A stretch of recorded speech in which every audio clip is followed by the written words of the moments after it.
Il te ment s'il te dit ces 3 choses. Avant de commencer la vidéo d'aujourd'hui, je t'invite à t'abonner à ma chaîne YouTube et à activer la cloche de notification pour ne rien rater de ce que je partage. Ainsi, je pourrai continuer à t'aider. Maintenant, prête attention pour éviter une plus grande souffrance. Salut.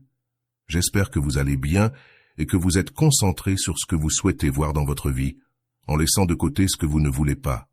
Et surtout, j'espère que chaque jour vous vous aimez un peu plus, car c'est là la clé de tout. Ne pas avoir à attendre, ni avoir besoin de personne et finalement apprendre à distinguer ce qui est de l'amour et ce dont il faut s'éloigner. Aujourd'hui, je veux vous parler d'un autre sujet que j'ai moi aussi expérimenté. Tout ce que je partage ici, je l'ai déjà vécu, et c'est pour ça que je sais que je peux vous aider.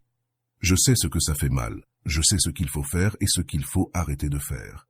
Alors, prête attention, que tu sois un homme ou une femme, pour que tu puisses démasquer une personne qui te ment, une personne qui est avec toi, mais qui en même temps est aussi avec quelqu'un d'autre. Elle peut montrer certains signes. Fais bien attention à ces 3 phrases ou expressions que je vais partager avec toi, car ça ne rate jamais. Je l'ai vécu et après, je partagerai mon expérience pour que tu puisses te connecter à mon histoire. La première phrase qu'une personne qui te ment te dira est « Je suis sorti tard du travail » ou « Je travaillais ». Elle te sort cette même histoire encore et encore. Eh bien, et si cette personne ne travaille pas, elle pourrait se justifier en disant qu'elle a traîné avec des amis et que ça s'est prolongé. Mais curieusement, elle se fait toujours attendre quand elle doit être avec toi, quand elle doit être à la maison. Ses excuses sont constantes. Je veux dire quelque chose avant de continuer. Souvent, ton cœur sait déjà ce qui se passe, et surtout les femmes, qui sont plus intuitives, nous le savons. Tu sais ce qui se passe, mais tu veux le nier pour ne pas souffrir. Pourtant, la vie te fera souffrir davantage si tu n'ouvres pas les yeux et ne te rends pas compte que tu dois apprendre à t'apprécier. Alors, le premier signe est « je suis sorti tard du travail » ou « je me suis fait attendre ». La deuxième phrase que te dira cette personne est « ce n'est qu'un ami » ou « c'est juste une amie ». Imagine que tu sois avec ton copain ou ta copine et que son téléphone s'allume ou que, d'une manière ou d'une autre, tu découvres une conversation sur son téléphone. Ça pourrait être une conversation avec quelqu'un qui ne semble pas tout à fait amical, mais plutôt plus affectueuse que ce qu'on attend d'un simple ami. Tu sais quand quelque chose va au-delà de l'amitié, quand ça devient plus câlin que d'habitude. Il se pourrait même que tu les retrouves dans une attitude tendre, et bien que ce soit évident, il te dit que ce n'est qu'un ami ou une amie. À ce point, je veux partager mon exemple pour que tu comprennes. Je rends grâce à Dieu et aussi à mon ex-petit ami, parce qu'à cause de lui et de tout ce que j'ai vécu dans cette relation, qui n'a duré que quelques mois mais a été très intense, aujourd'hui je suis ici pour aider beaucoup de gens. Regarde, lors d'un événement de développement personnel auquel j'étais allé avec mon ex, j'ai vécu l'une de ces expériences. Nous étions en pause quand il s'est approché de cet ami, et j'ai vu que son câlin n'en finissait jamais. C'était un câlin beaucoup trop proche pour être celui d'un simple ami. Plus tard, pendant une autre pause, mon ex a disparu et est revenu une demi-heure après avoir passé du temps avec cette soi-disant amie. Je ne sais pas où ils étaient, mais au fond, je savais déjà ce qui se passait. Pour couronner le tout, à la fin de l'événement, quand nous nous sommes dit au revoir pour repartir chez nous, il a encore dit au revoir à cet ami de manière à me laisser bien claire la situation. Ils étaient collés comme des moules, devant mes propres yeux. Là, je me suis dit, « Tu te fiches de moi, je ne suis pas idiote, tu es en train de te faire prendre devant moi. » Malgré cela, il niait tout. Il y a des personnes qui peuvent être aussi malhonnêtes, mais grâce à cette expérience, je suis ici aujourd'hui. Même si ça a fait mal à ce moment-là, ça a été une grande bénédiction parce que j'ai pu apprendre, et maintenant, je peux aider d'autres personnes qui traversent des situations similaires.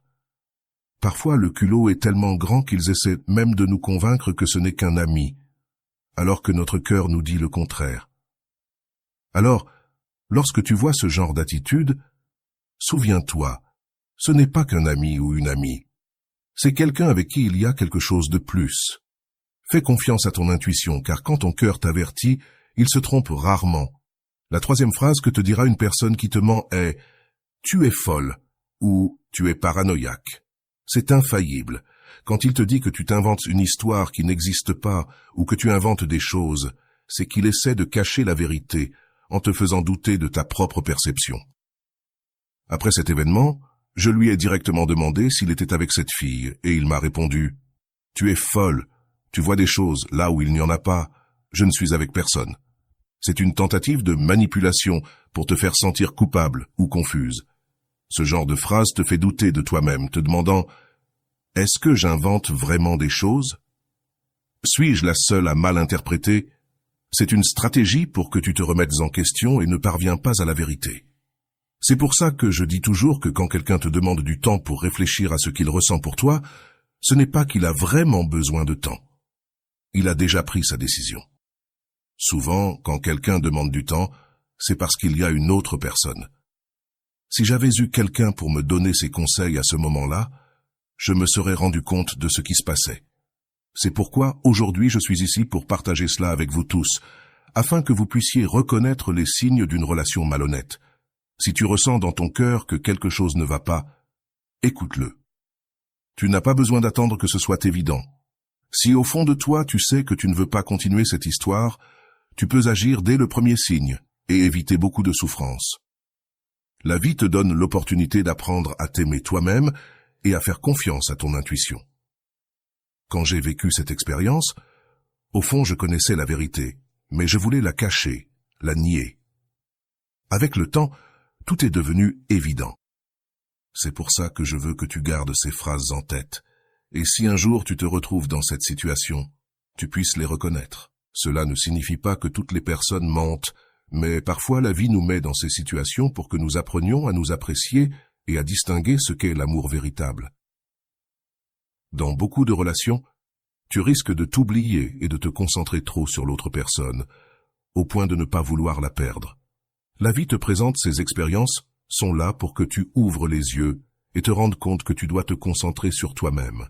Comme je le dis toujours, quand quelque chose se passe de cette manière, la vie te donne l'opportunité d'apprendre à t'aimer, et quand tu y parviens enfin, tu as la paix et la sécurité nécessaires pour prendre des décisions difficiles, des décisions qui t'aideront à te prouver à toi-même et à la vie que tu as appris à t'aimer. Tu ne dois pas avoir peur de rester seul, et c'est pourquoi je remercie les personnes qui ont traversé ma vie, même celles qui m'ont causé de la douleur. Elles m'ont aidé à grandir et à devenir la personne que je suis aujourd'hui. Si je retrouvais mon ex, je le remercierais, car grâce à tout ce que j'ai vécu, je suis aujourd'hui une personne plus forte et capable d'aider les autres. Je veux que tu vois chaque expérience difficile comme une leçon de vie et que tu fasses confiance au fait que chaque situation t'aide à grandir et à renforcer ton intuition. Il ne s'agit pas de voir les gens comme bons ou mauvais. Nous agissons tous selon notre niveau de conscience et les blessures émotionnelles que nous portons à l'intérieur. À tous ceux qui écoutent, je vous remercie sincèrement d'être ici, de me faire confiance et d'appliquer ce que je partage. Je sais que beaucoup d'entre vous réalisent des changements importants, tant les hommes que les femmes. Je veux vous rappeler ce qui suit. Si un jour vous entendez les phrases « tu es folle » ou « tu es paranoïaque », c'est un signe clair que cette personne essaie de vous tromper. Permettez-moi de répéter rapidement les 3 phrases que j'ai mentionnées précédemment pour ceux qui viennent de se joindre. Ce sont les phrases que les gens disent généralement lorsqu'ils trompent. La première est « je suis sorti tard du travail » ou « il est devenu tard ». La deuxième est « ce n'est qu'un ami » ou « ce n'est qu'une amie ». Et la troisième est « tu es folle » ou « tu es paranoïaque ». J'espère sincèrement que tout cela t'aidera, et si tu sens que cela t'a été utile, je t'invite à le partager avec d'autres personnes afin que le message parvienne à ceux qui en ont besoin. Souviens-toi, tu mérites le meilleur, et tu ne dois pas te contenter de moins. Les rêves, bien sûr, se réalisent, mais uniquement pour ceux qui n'abandonnent jamais. Et une chose de plus, que ceux qui doivent partir s'en aillent, et que ceux qui doivent venir arrivent. Car l'important, c'est qu'à présent, toi, tu ne meurs plus. Maintenant, c'est le moment de te choisir toi-même. Je veux que tu te souviennes toujours que ta valeur ne dépend de la validation de personne d'autre. Ce qui est le plus important, c'est que tu apprennes à t'aimer toi-même, sans peur d'être seul, sans peur que quelqu'un s'éloigne, car quand tu t'aimes vraiment, Tu comprends que ton bonheur ne dépend pas d'avoir une autre personne à tes côtés, mais de vivre en paix avec toi-même. Parfois, lorsque nous faisons face à des situations de désillusion ou de douleur, nous pouvons penser que tout est injuste, que la vie nous punit. Mais ce n'est pas le cas. La vie est en train de t'entraîner, de t'apprendre à être plus forte, plus sage, et à reconnaître ce que tu mérites. C'est une opportunité de mettre en pratique tout ce que tu as appris sur l'amour propre et l'intuition. Je sais que beaucoup d'entre vous traversent des situations similaires, et je tiens à vous dire que je vous comprends, que j'ai été là, et qu'il y a une issue. Faites confiance au fait que cette expérience vous fera grandir. Il ne s'agit pas de punir cette personne ou de la voir comme mauvaise. Chacun agit selon son niveau de conscience et ses blessures émotionnelles. Mais toi, tu peux décider jusqu'où tu permets à quelqu'un d'affecter ta vie. Je veux que tu saches que la douleur a aussi un but. Elle t'aide à éveiller ta conscience, à voir clairement ce que tu dois laisser derrière et ce que tu mérites. Lorsque tu te concentres sur toi-même et que tu apprends à t'aimer, tu te rends compte que tu es la personne la plus importante de ta vie, et cela te donne la force de t'éloigner des situations ou des personnes qui ne te valorisent pas. Donc, pour ceux qui ressentent que ces mots résonnent en eux, je répète, si un jour vous entendez ces 3 phrases, « Je suis sorti tard du travail », ce n'est qu'un ami ou une amie, et tu es folle ou paranoïaque, écoutez votre cœur. Si quelque chose ne se sent pas bien, faites confiance à votre intuition, car votre cœur ne se trompe jamais. Je remercie toutes les personnes qui ont traversé ma vie, en particulier celles qui m'ont causé de la douleur, car grâce à elles, aujourd'hui je peux être ici, partageant mon expérience et aidant les autres. Je suis immensément reconnaissante pour chaque leçon, car elles m'ont appris à être plus forte et à m'apprécier chaque jour un peu plus. Et maintenant, c'est le moment pour vous aussi de vous rendre compte de votre propre valeur, de votre propre pouvoir.